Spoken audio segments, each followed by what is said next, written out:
Assalamualaikum warahmatullahi wabarakatuh.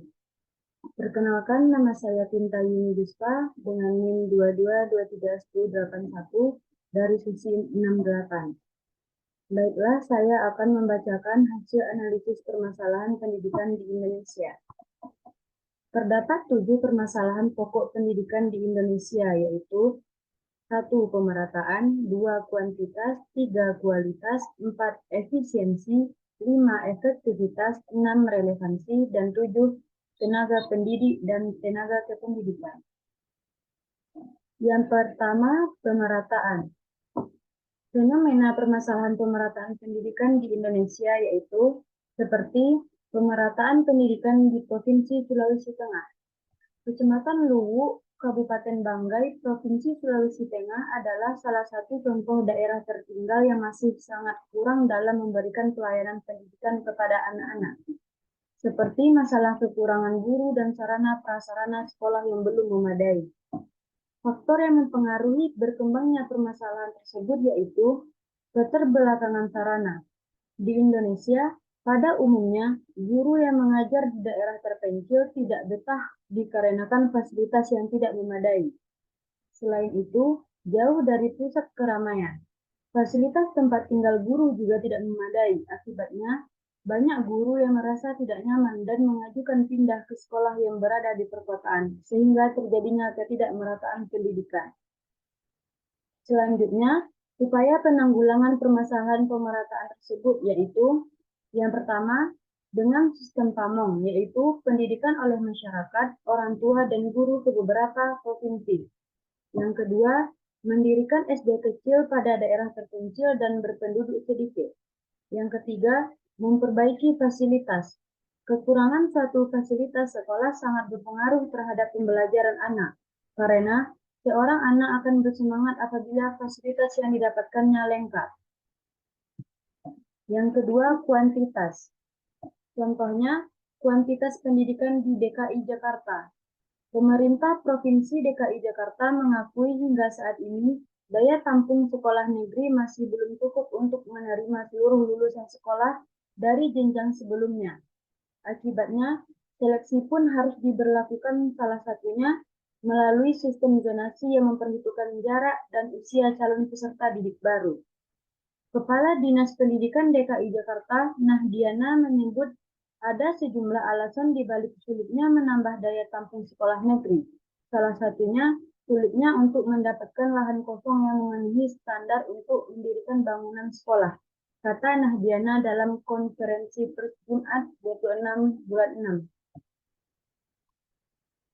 Faktor yang mempengaruhi permasalahan tersebut adalah laju pertumbuhan penduduk, yang mana pertambahan penduduk terus-menerus terjadi.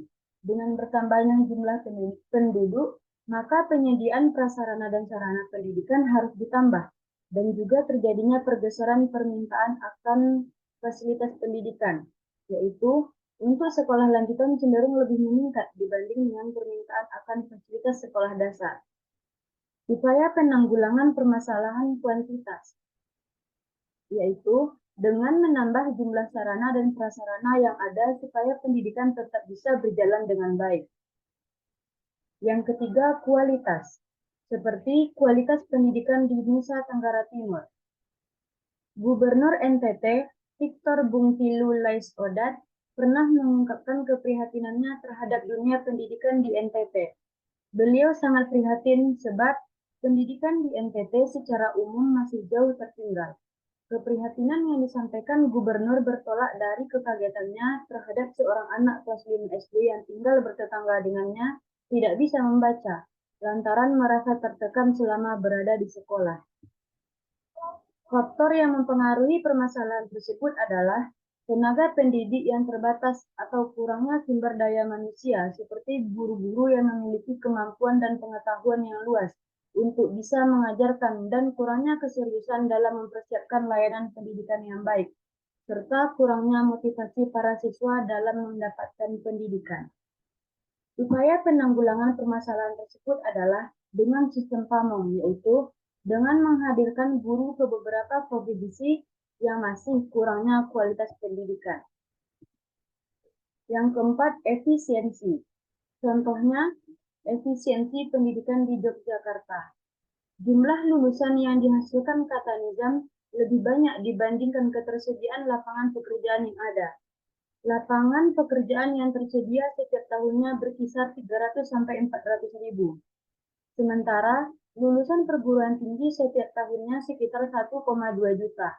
Ucap Nizam dalam kunjungan kerjanya di UGM, Rabu 8 Juni 2022. Menurut Nizam, ada beragam faktor yang menyebabkan terbatasnya lapangan kerja, salah satunya karena disrupsi teknologi.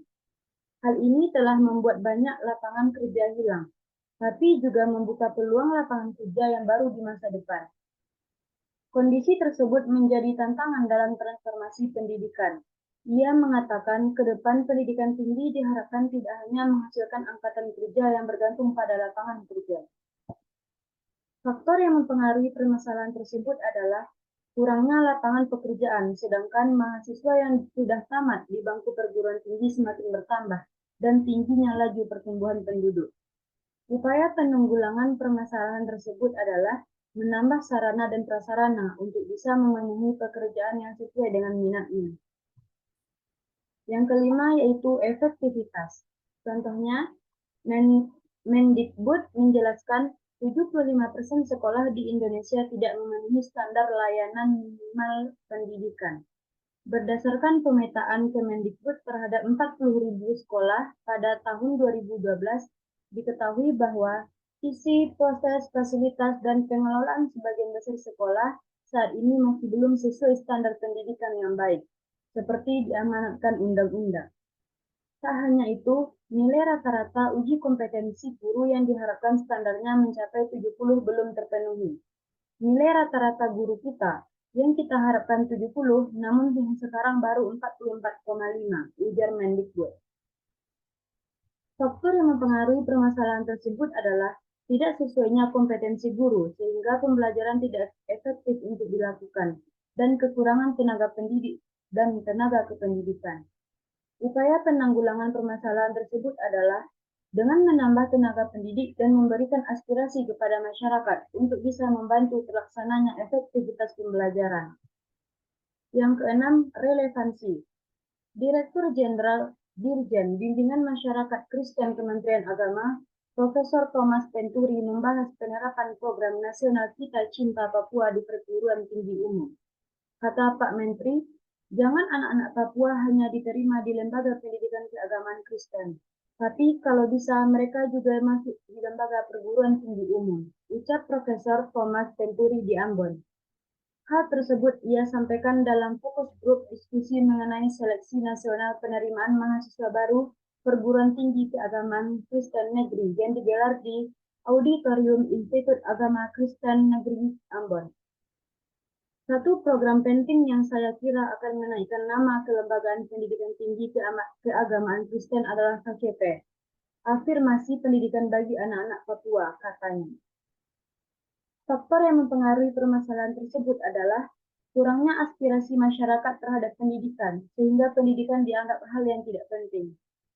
Upaya penanggulangan permasalahan tersebut adalah membuka sarana untuk menuntut ilmu secara umum tanpa membeda-bedakan supaya pendidikan dapat menjadi lebih relevan. Yang terakhir, tenaga pendidik dan tenaga kependidikan. Contohnya, masalah tenaga pendidik dan tenaga kependidikan di Makassar.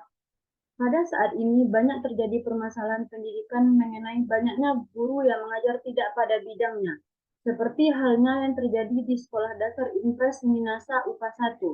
Misalnya, tamatan sarjana administrasi bisnis akan lebih diberikan tugas mengajar di kelas, sedangkan data di Dapodik bertugas sebagai administrasi.